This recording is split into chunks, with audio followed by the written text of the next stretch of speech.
Il m'étonnera toujours. Tout à l'heure, on aura donc Manuel Medina face à Cassius de Hitman Baloyi. Mais avant cela, rien que pour vos yeux, Koba Gogoladze, qu'on a déjà eu, Serge, l'occasion de voir dans Fight Night. Et il nous avait bien plu, ce boxeur. Il est quoi? D'origine géorgienne, je crois.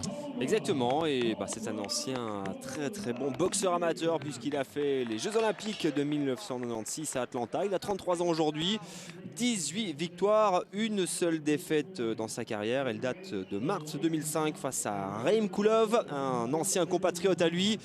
Mais il reste quand même là sur une belle victoire face à Antonio Davis. C'était en début d'année, une victoire au point. Donc bien, il continue sa carrière en espérant pouvoir aller décrocher la lune. Et il devra encore se farcir un dangereux boxeur puisque Tyrone Harris reste marqué sur quelques victoires avant la limite très convaincante. 25 ans, c'est un bel âge pour Tyrone Harris. Regardez-moi ça, KO, et ça va vite d'habitude. Deuxième, quatrième, cinquième round, septième, et puis il reste quand même sur une bonne toute dernière performance. Il va falloir se méfier quand même pour Koba Gogoladze, qui a l'avantage évidemment de l'expérience. Un parcours, vous le disiez, impeccable chez les pros avec une seule défaite. Mais c'est vrai que là, c'était peut-être un os pour lui. Il est tombé sur un Raim Kulov qui était vraiment trop costaud.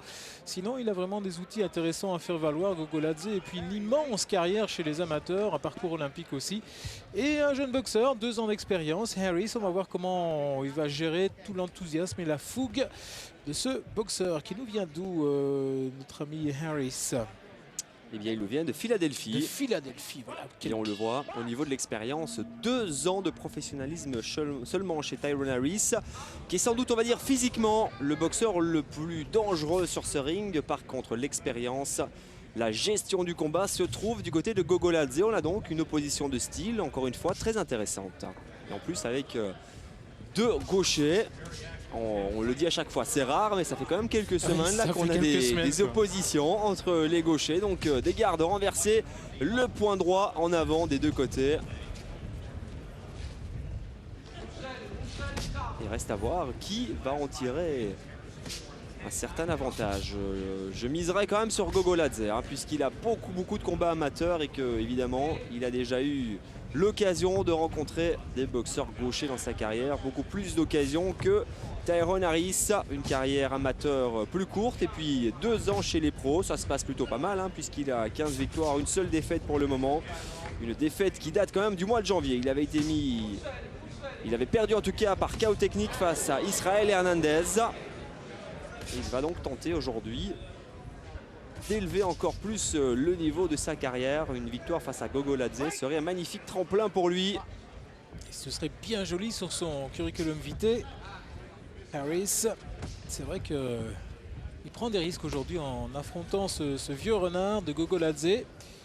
C'est vrai qu'il va devoir passer un cap supplémentaire encore. Est-ce qu'il en est capable après avoir été surpris par Israel Hernandez? C'est vrai que c'était une surprise. Il était en pleine rampe de lancement là, et puis ça arrive au meilleur aussi. 25 ans, il y a encore pas mal d'avenir devant lui. Il y a donc 8 ans d'écart entre les 2 hommes. Et Gogoladze, vous allez me dire, 33 ans, avec le nombre de combats qu'il a, il pourrait être usé. Ce n'est pas le cas, puisque c'est quelqu'un, regardez ça, qui a maîtrisé pas mal de fondamentaux en boxe et en tout cas l'esquive, le jeu de jambes. Ce qu'il faut, c'est pas quelqu'un qui est vraiment marqué par le combat dur, Serge. Non, mais 33 ans chez les super plumes, puisque c'est la catégorie qui nous intéresse dans ce combat, chez les moins de 60 kg. On va dire que c'est déjà un âge avancé. Maintenant, il y a des exceptions, puisqu'on va voir quand même après Manuel Medina, 35 ans et toujours fringant. Donc on va dire qu'il n'est pas encore usé, mais que c'est maintenant qu'il doit briller. Il n'a plus le temps vraiment de construire sa carrière. Il doit faire des résultats le plus rapidement possible. Et pour le moment, les 2 boxeurs cherchent la distance. On n'a pas encore eu vraiment de touche. Là, quand même, Davis qui peut être dangereux sur un seul coup. On a vu le nombre de ses KO, même si le niveau de l'opposition n'est pas extraordinaire dans les derniers combats de Tyrone Harris. Il sait faire mal, il sait frapper. Et Gogoladze doit quand même se méfier. De toute façon, il faut se méfier de tous les adversaires chez les professionnels. Et il a quand même gagné les Golden Gloves en 2000 chez les plumes, Harris. Alors sur son CV, on peut lire aussi une 150 combats à peu près amateurs, dont un peu plus de 130 victorieux. Ah, je disais qu'il avait moins d'expérience que Gogoladze, mais il en a quand même beaucoup, hein, puisque Gogoladze, lui, a fait plus de 200 combats amateurs. Et il a sans doute un petit peu plus voyagé. Hein. Gogoladze a fait beaucoup de tournois internationaux, mais c'est vrai qu'avec 150 combats amateurs, on ne peut pas dire que Tyron Harris n'ait pas d'expérience. Le plus technique des deux, même si Harris ne s'en sort pas mal, on aura vite fait le tour. On verra que c'est Gogoladze. On vous parlait tout à l'heure de son jeu de jambes, de l'esquive. Boxeur gaucher, évidemment. Il prend son temps, Gogoladze. Essayer d'être à bonne distance et travailler en bas pour l'instant. On sent du respect hein, pour le moment entre ces deux boxeurs. On ne s'engage pas vraiment. On essaye aussi de contrer. Mais pour contrer, il faut pouvoir évidemment attendre que l'adversaire fasse une petite faute. Et pour le moment, ce n'est pas vraiment le cas. Hein. Il y a peu de prise de risque. On est à la 3e reprise.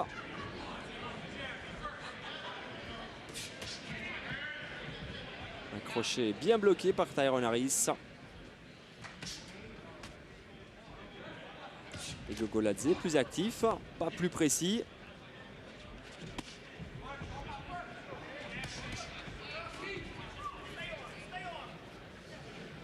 Il a toujours été très actif, très généreux dans l'effort, Gogoladze, Serge.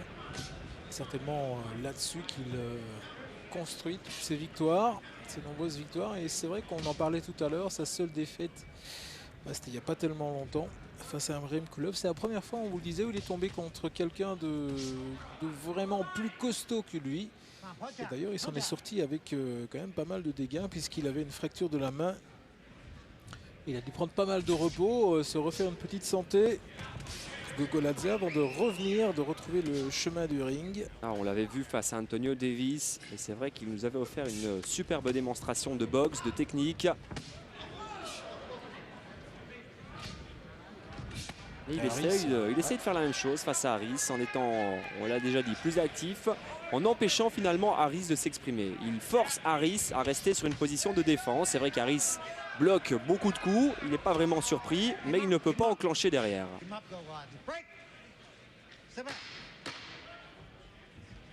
C'est ce qui s'est passé pendant tout le round ici avec Harris, constamment sur la défensive. Il va falloir qu'il trouve des solutions quand même. Petit tour dans le coin. Georgian Dancing carrément. Oui, Sylvester Stallone, bon bah c'est l'idole pas mal de fans de boxe, hein, il faut bien le reconnaître. Et c'est même plus de 300 combats amateurs hein, pour Gogoladze. On a quand même parfois du mal à croire que ces boxeurs puissent faire plus de 300 combats. Et puis passé professionnel, Gogoladze est passé professionnel en 99 et il avait à l'époque 26 ans. Tyron Harris à l'interview. But I also read books on him and everything, and just how he kept his body conditioned, and I liked it. You know how he's talking about how he did the exercises that he do to keep his body conditioned, and that's why I'm a big Bruce Lee fan. Et bien voilà, c'est un fan de Bruce Lee. Chacun a ses références. Et donc pour Tyron Harris, c'est le maître du Kung Fu au cinéma, Bruce Lee, qui n'a jamais été égalé, qui n'a jamais été dépassé et qui reste, malgré déjà plus de 30 ans depuis sa disparition, comme le maître incontesté du film d'action, du film d'arts martiaux en tout cas. C'est dingue parce qu'il a que 25 ans, donc il ne peut pas l'avoir connu. En fait, c'est assez amusant. Et comme quoi, la légende continue. Exactement, c'est une véritable légende et il n'est pas prêt de s'arrêter. Bruce Lee, ça l'aide pas beaucoup hein, dans ce combat d'être fan de Bruce Lee. Puisqu'il n'y a pas de nunchaku. Non, mais vous avez entendu, hein, ce qui l'impressionnait, c'était surtout l'aspect physique, la mise en condition physique de Bruce Lee. Alors je ne sais pas s'il a réussi à s'en inspirer certainement, à le traduire dans les faits, ça je ne sais pas. Et bon, chacun va puiser là où il le peut. Oui, mais comme il le dit, hein, c'est plutôt une inspiration, un modèle. Mais sur le ring, on parle boxe bien évidemment. Et là pour le moment, il est un petit peu dépassé par l'activité de Gogoladze. Pas de danger, mais il est en mode défensif et il ne parvient pas à changer de maillot. Est-ce que Serge, il serait pas un peu perturbé? Vous allez me dire, attends, il y a quand même l'entraînement pour ça, il y a du sparring, mais est-ce qu'il serait pas perturbé par la boxe de gaucher de Gogoladze? Plus que le contraire, j'ai l'impression. Il n'arrive pas vraiment à s'organiser, Harris. Ah, de toute façon, il y a parfois des styles qui ne conviennent pas à certains boxeurs. Et là, pour le moment, eh bien, le style de Gogoladze embête profondément ce Tyrone Harris qui ne parvient pas à laisser parler son explosivité. Dieu sait qu'il en a en plus, on a vu les stats tout à l'heure. Ah, il peut reste entrer sur très vite dans un combat. 6 victoires. Six 6 victoires par KO. Il y a évidemment sa défaite en janvier dernier. Sinon, c'est quelqu'un qui termine ses combats avant la limite. Mais encore une fois, là, il est passé à un échelon supérieur hein, face à Gogoladze. Un boxeur de niveau international chez les amateurs et puis un très bon professionnel. On surnomme le Cobra. Le Cobra. Et c'est vrai qu'il peut surgir très rapidement là, de sa position de gaucher. On le voit très souvent tenter le long direct et il est assez performant. Ouais. Le seul problème, Serge, c'est qu'on dit de lui qu'il n'a pas la puissance dans les points. Vous allez me dire, bah, tout le monde n'a pas été généreusement gracié par Dieu. Hein. Mais lui, effectivement, si en plus il avait un petit peu plus de puissance dans ses frappes, ça fait quand même un boxeur très redoutable. D'ailleurs, il n'a que 7 victoires avant la limite sur ses 18 victoires. Ce n'est pas évidemment un pourcentage très élevé. Et ce combat ne change pas véritablement de physionomie. Avec un Tyrone Harris qui ne donne pas l'impression de saisir sa chance aujourd'hui. Il faut quand même être critique. Maintenant, c'est de la boxe. Hein. Les coups font mal. Et vous qui êtes un historien de la boxe, mon cher Serge, je lisais un jour qu'on comparait volontiers Gogoladze à Roberto Duran. Ouh là là là là là, la comparaison n'est pas raison. Hein. D'accord. On a Donc, quand vous n'êtes même pas un forcément petit peu d'accord. de mal à Il y imaginer. a quelque chose ou pas? Non, c'est assez compliqué. Et puis, de mémoire, hein, c'est à vérifier, mais je ne pense pas que Roberto Duran était gaucher déjà. Donc au niveau des positions, c'est différent. Et puis non, c'est pas vraiment la même chose. Duran, c'est pas pour rien qu'on l'appelait Mano de Piedra, les mains de pierre, puisque Duran faisait mal sur tous ses coups. Et on sent que Gogoladze, bon, bah, il est actif, hein, c'est un très bon boxeur. Mais il lui manque ce petit quelque chose qui pourrait faire la différence face aux meilleurs. Et comparer la carrière de Duran qui a quand même affronté des Sugar Ray Leonard, des Thomas Hearns et puis d'autres combattants dans les petites catégories puisque il était déjà présent à la fin des années 60 chez les poids légers avant de monter jusqu'en poids moyen. Eh bien, on ne peut pas comparer la carrière de Roberto Duran et même le style à Koba Gogoladze. D'accord. Ceci dit, Je suis content d'avoir évacué ça Ouais. parce que je l'avais sur la table, ça traînait, j'attendais un jour de vous le proposer, donc voilà. ça peut nourrir certains fantasmes de journalistes.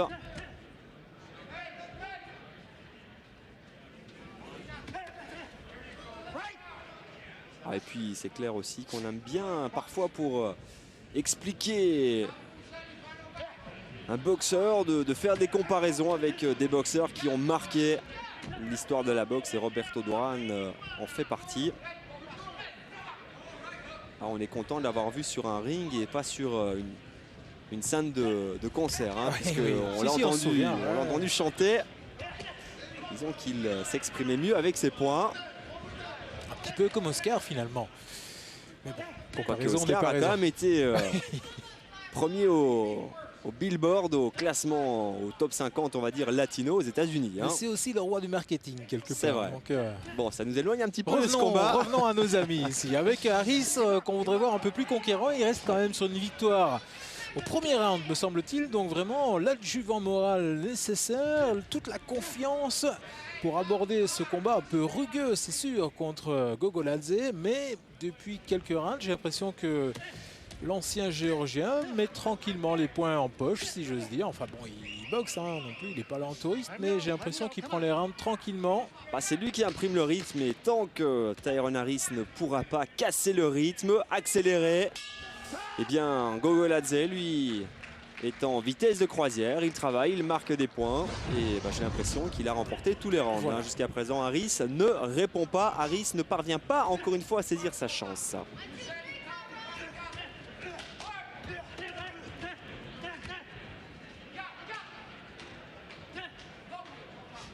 Il est toujours le premier en action, Gogoladze. Avec un jab du droit qui fonctionne. Il est en mouvement alors que Tyrone Harris semble figé. Il a encore gardé ce style européen, juste Gogoladze finalement. Même s'il boxe aux États-Unis depuis 5 ans environ, je pense. Ah, je pense qu'il a plus le style amateur hein, que le style européen. En travaillant sur beaucoup de touches, mais en enlevant un petit peu le côté puissance. Et ça, c'est évidemment typique des amateurs. Et c'est clair qu'on ne fait pas 300 combats chez les amateurs sans en garder, on va dire, quelques séquelles dans ce cas-ci. En l'occurrence, quelques bonnes habitudes aussi, puisque c'est un style qui semble bien lui réussir. Attention au coup d'épaule. Je pense pas qu'il a besoin de ça pour s'imposer dans ce combat. Il est le vrai patron depuis le début. Gogoladze, vous avez vu le pointage tout à l'heure. Il n'y avait pas photo non plus. Il a remporté tous les rounds jusque-là. Dans une belle unanimité. On attendait quand même un peu plus de Harris. On est d'accord. On est déçu. Mais je pense qu'on est passé un petit peu trop vite de combats faciles, entre guillemets, hein, bien sûr, avec des adversaires qui étaient à la portée de Tyrone Harris, face à un gros morceau. Ce Gogoladze, maintenant, il faut pouvoir prendre des risques dans une carrière et on ne va jamais manquer d'encourager ce genre de prise de risque. Mais visiblement, Harris, soit il n'est pas dans un bon jour, soit il n'est pas prêt pour ce genre d'affrontement. À 25 ans et après 16 combats professionnels.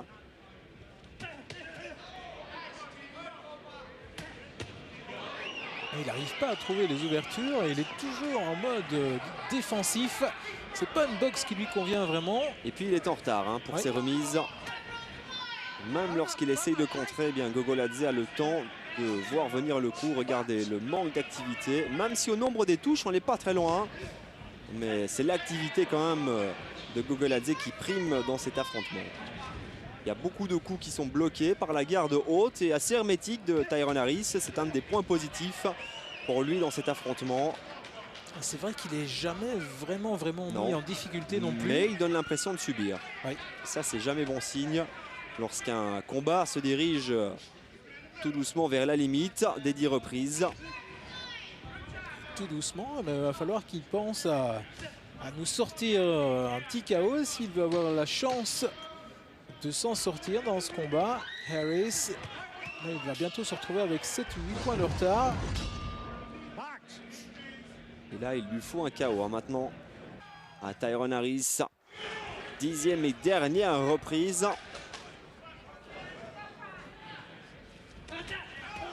Et pour aller chercher le KO, eh bien, il faudra bousculer. Hein. Il faudra bloquer ce Cobal Gogoladze qui est bien en jambes. Et on le voit encore, il a quand même un style qui ressemble plus à celui des amateurs qu'à celui des professionnels. Même s'il est adapté bien sûr sur 10 reprises. Mais on le voit travailler à la touche avec surtout des coups donnés avec les bras. Alors que pour faire mal, eh bien, il faut pouvoir mettre tout le corps et notamment les épaules et les hanches. Il faut donc pouvoir s'arrêter, se bloquer parfois pour remettre, ce que ne fait pas vraiment Gogoladze.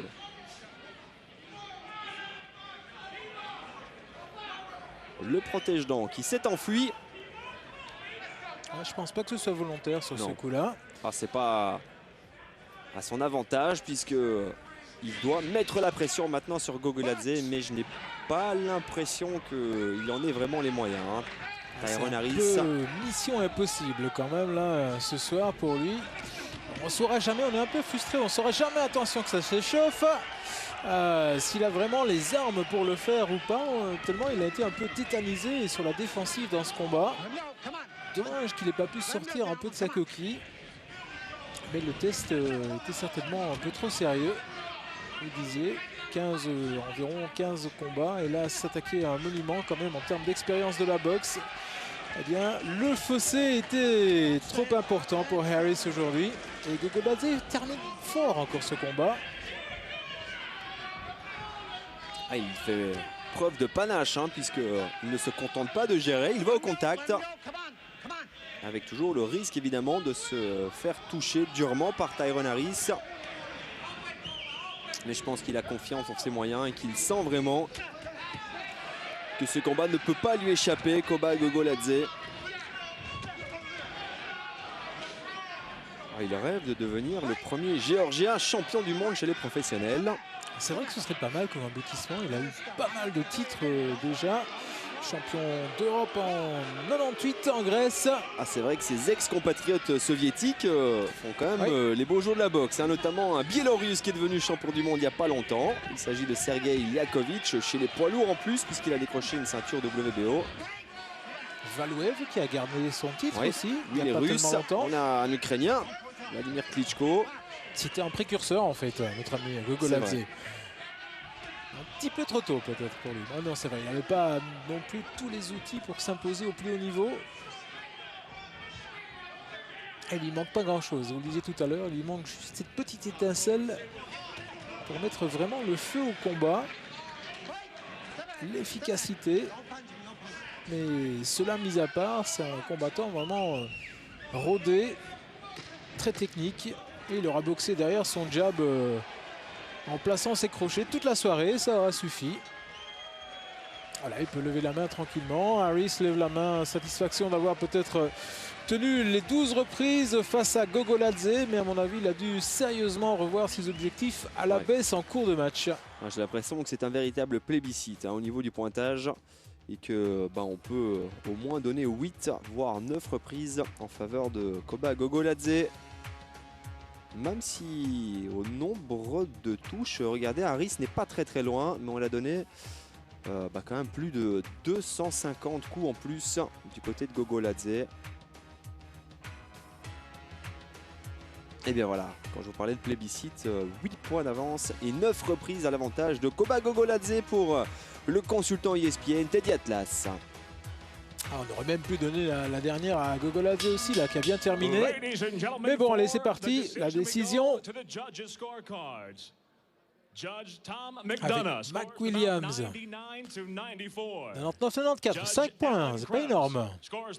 98, 92, 6 points d'écart. Et le troisième juge, 96, 94, 2 points d'écart. Waouh. Mais on a quand même une décision unanime. Ouf, quand même victoire pour Gogoladze. On a eu un petit peu peur avec un juge qui a quand même donné que 2 points d'avance pour le Géorgien. C'est un petit peu peu, mais il l'a quand même emporté et de manière unanime. Koba Gogoladze qui poursuit sa carrière avec aujourd'hui une 19e victoire en 20 combats professionnels. Cela reste tout à fait honorable et on l'attend. Je crois qu'à